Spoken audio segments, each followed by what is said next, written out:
Hello, welcome back to Oliver's Greenhouse. Now I was going to record a video on my cephalotus tonight, and depending on how much time I've got left, I will still do that tonight. But it's a video on a completely different note, okay? Right, where my work is, where my office is, it's based below a massive Victorian water tower.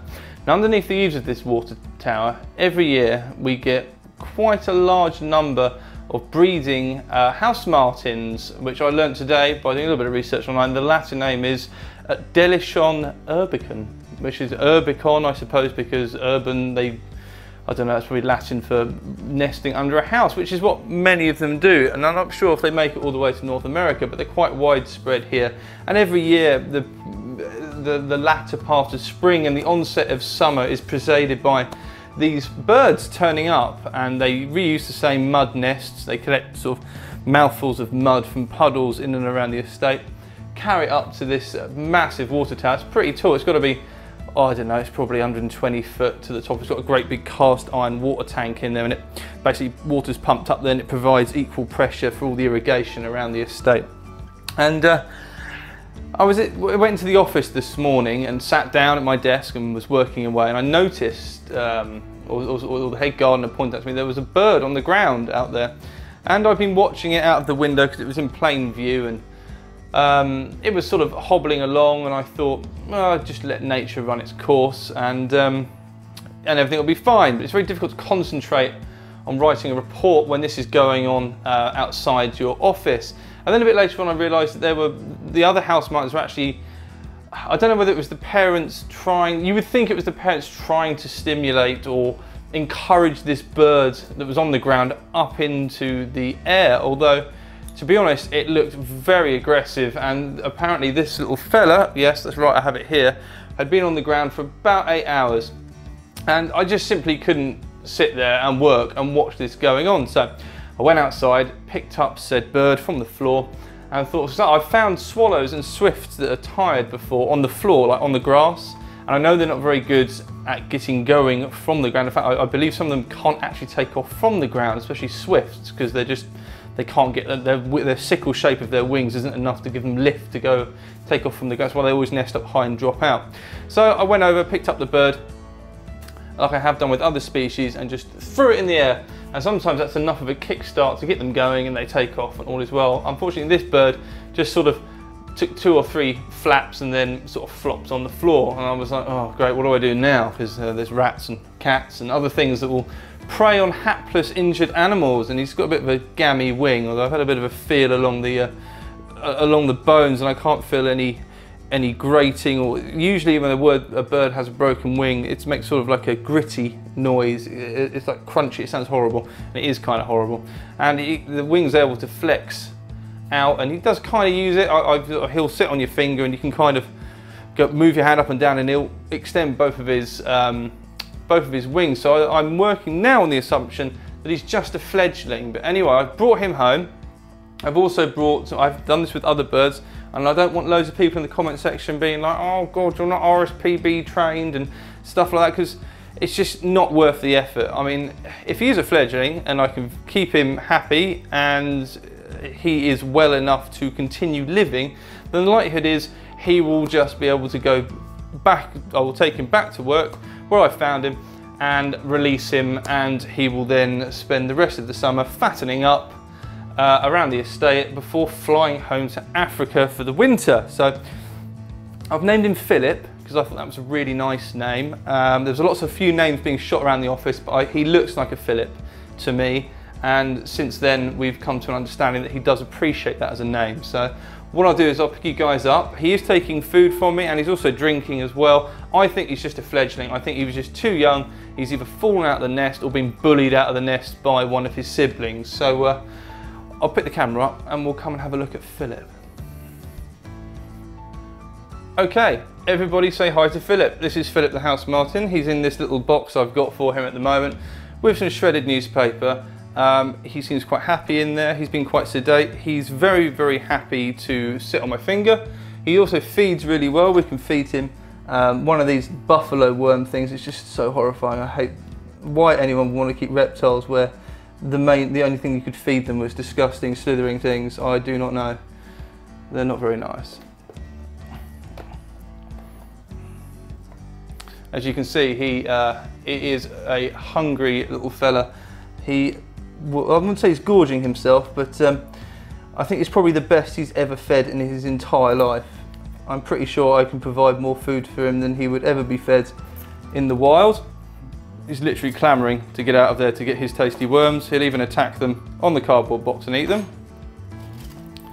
He's also quite happy to sit on my finger like this. Just like that. He'll even eat whilst on my finger. Wants to go back in his box.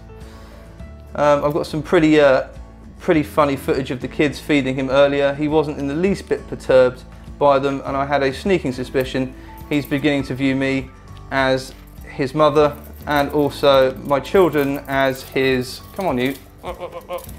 Don't panic, Mr. Mannering. This is all just because he's hungry, honestly. You've never known anyone eat so many disgusting worms. He loves them. Look at them, look at the way he wolfs down. I think he may view the tweezers as his mother, actually, more than me. He loves the tweezers, and he's really picked up in strength. He's picked up in his general demeanour. He seems to have a lot more energy. He moves around a lot more. I'm scrabbling through this horrible pot of disgusting slithering things. There we go. Oh, dropped that one. I got it. Here you are. There we go. He loves a mealworm. So these guys basically need feeding once an hour. Not at night, obviously. He'll be asleep then. But you can see, despite probably consuming half his body weight in mealworms, he is still coming back for more. Here's another one. Yum. Loves a mealworm. And I'm going to pick him up now so you can have a look at this. A little bit of a close-up look at what he looks like. Let's zoom right in here. Let's have a look. So there he is. That's what he looks like. He's quite a happy little fella. I'm hoping. I just really hope so. I'm going to try and hold him up and also get another one of these horrible, disgusting things that look like the things that go in those guys' ears on Star Trek. They're truly horrible. I hate them. We got one. Let's see if we can do this. Get a close up of this.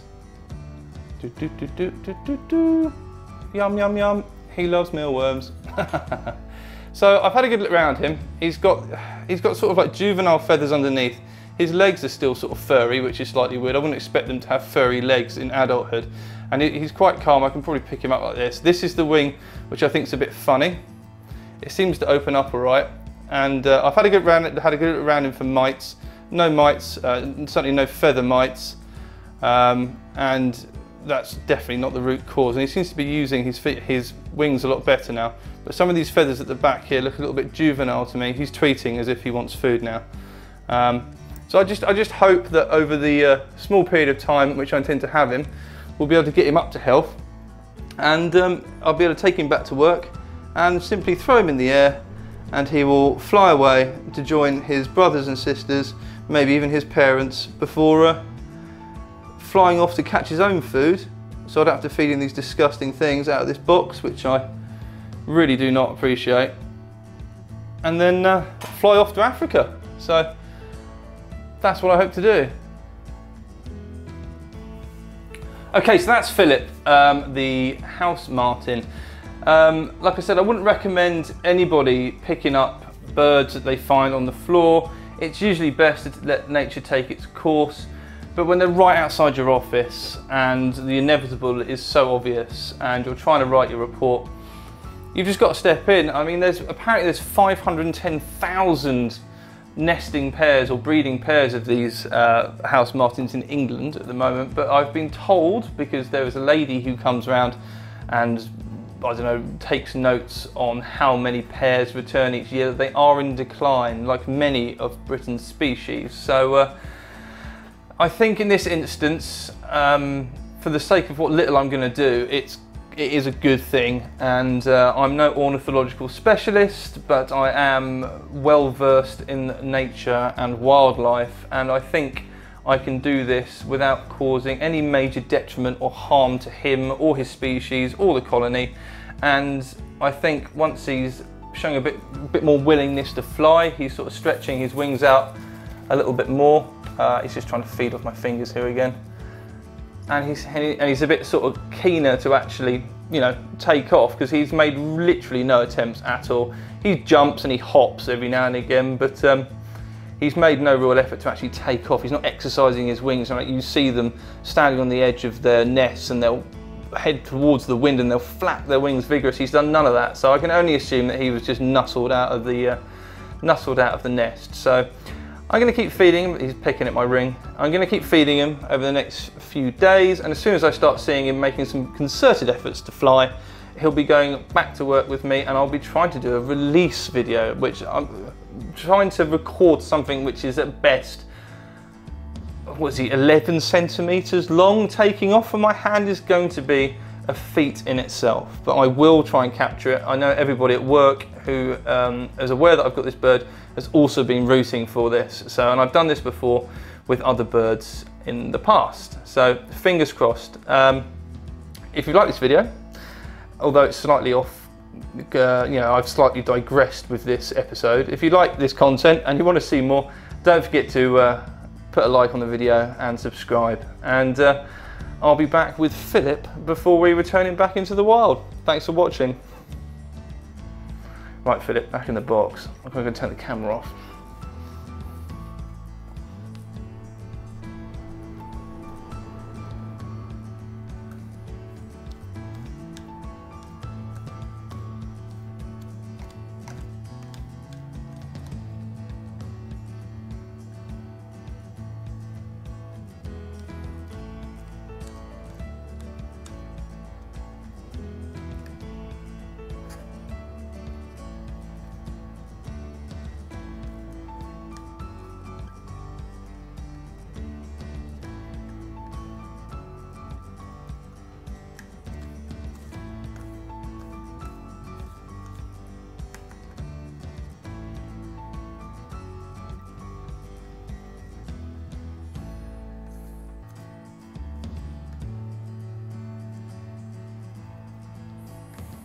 Right, that's enough food for you, Philip. Oh.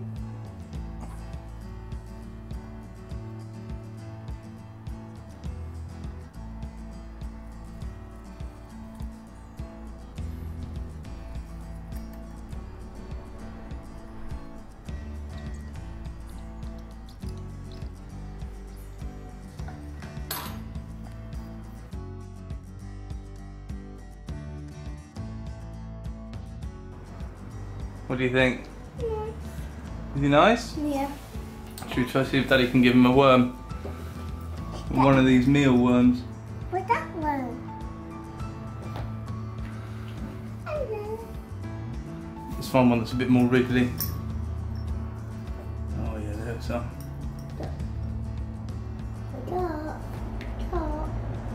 Where's the worm?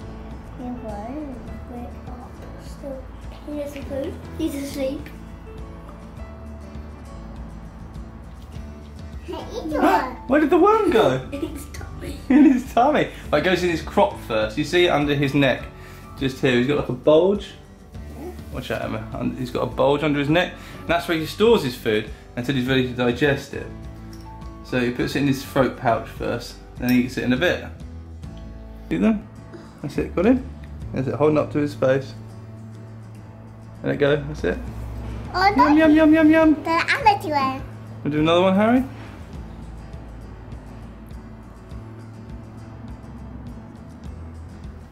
I like him. That's it. Pinch. You got him? Oh, he dropped it. Oh, we like that one. Daddy, we like that. What do you reckon, Emma? Yeah, I think so too. I'm gonna eat him this. Oh, you dropped it. Try again. That's it. Yum. The other one. We got that. Had the other person. You have that one? The other person. The other person. Do you like him? Yeah. Do you want to have a go at feeding him? Feed active. Do you want to feed him, Mama? Yeah. Should see Daddy pick up a worm? Yeah. Get one of the alive. Daddy get one for you. It's tricky. And then put him in this face. The other one. There you go.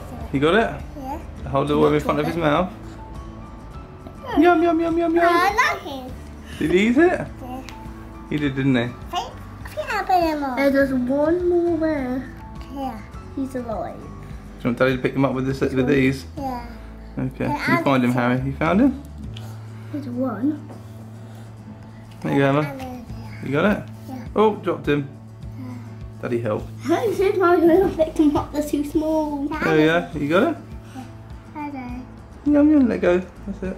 Hey, there we are. Nah. Fly.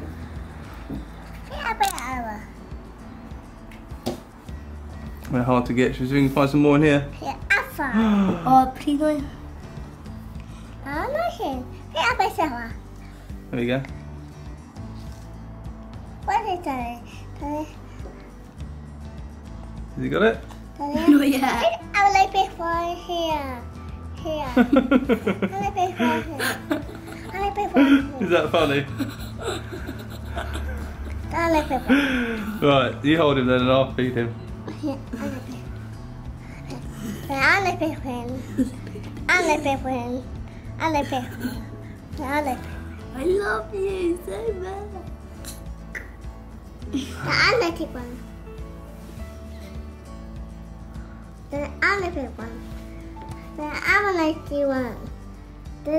Emma, would you like to do one, Emma, in a minute? Yeah? Why don't Harry do this last one? There we go. And we get some for Emma to do. Daddy help? Yeah.